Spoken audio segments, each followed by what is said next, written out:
Bilang paghahanda sa posibleng pagdami ng bilang ng mga tinatawag na petty crimes, ngayon tinaguriang Burr Months, sinagip ng mga tauhan ng Metropolitan Manila Development Authority ang ilang batang amog.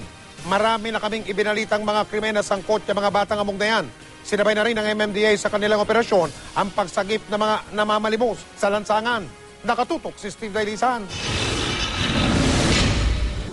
Unang sinuyod ng MMDA Street Dwellers Care Unit ang kahabaan ng EDSA Guadalupe hanggang Mandaluyong. Pakay ang mga batang hamog na kundi man daw high sa solvent, nagagamit namang pain ng mga bukas kotse gang. Target din ang mga nakatatanda at katutubong naglipana sa kalye. Ang ilalim ng flyover ang madalas nilang pahingahan. Nung una nakikipagtalo pa ang ilan sa MMDA.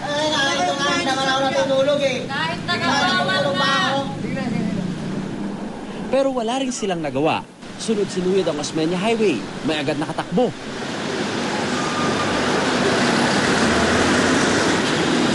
Para naman ako kami ang kriminal sa ginagawa niya. Meron ding nagpupumiglas at kailangan buhatin dahil ayaw sumama.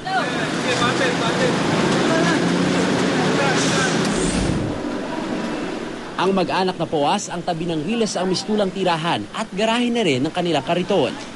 Ilang ulit na raw naglabas-masok ng institusyon, pero ang mga ipinangako raw sa kanilang balik probinsya, di raw natupad. Dalawang beses ako pumunta doon, wala rin nangyari.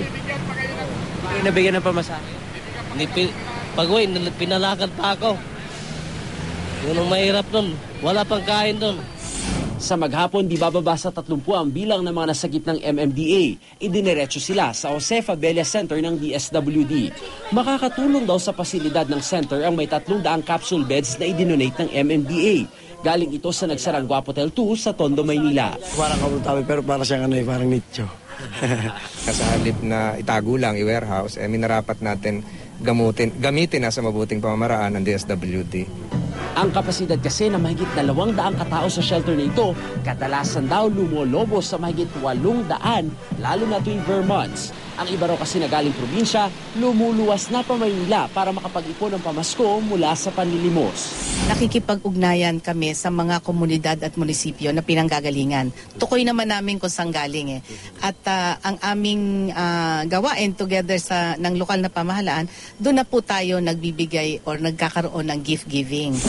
Araw-arawin man daw ng MMDA ang pagsagip sa mga taong lansangan, yun nga lang kung patuloy raw paiirali ng awa ng mga motorista at magbibigay ng limos, nakakalala pa raw sa problema. Alam ko ang hirap hindian ng batang kumakatok sa'yo sa sasakyan. Pero habang binibigyan natin, babalik ho sila doon at isang araw masasagasaan ho sila. Paniniguro ng MMDA, pinapahalaga nila ang karapatan ng street dwellers at imbes na panguhuli, pagsagip daw ang ginagawa sa kanila mula sa posibleng peligrong idulot ng kalsada sa Metro Manila. Steve Dailisa, nakatuto, 24 oras.